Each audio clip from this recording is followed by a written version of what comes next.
Chapter 38. Cover your mouth. Job 38 to 42.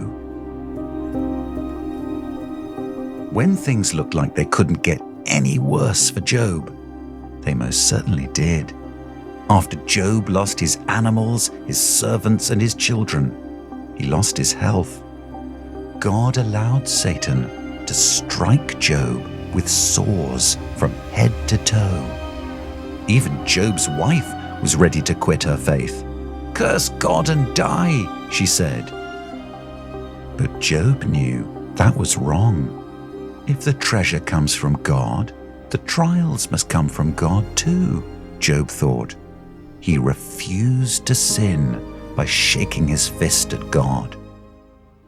In the midst of such misery, Job's friends came along to comfort him. That must have helped, you might think. But it didn't. Job's so-called friends were miserable comforters. They blamed Job for all his problems and assumed that bad things only happened to bad people. Job was right not to blame himself. He wasn't being punished by God. Bad things sometimes happen to good people. And yet, over time, Job began to wonder if God was one of the bad guys. Now, it's not wrong to be sad or to feel hurt, but Job's cries turned to complaining, and his groaning turned to grumbling. He was ready to teach God a thing or two and demanded that God give him some answers.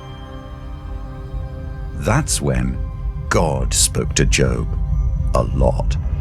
But he didn't answer Job's questions.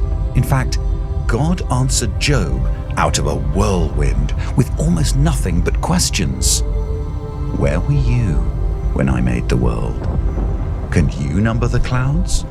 Do you rule over the animals? Do you know everything there is to know?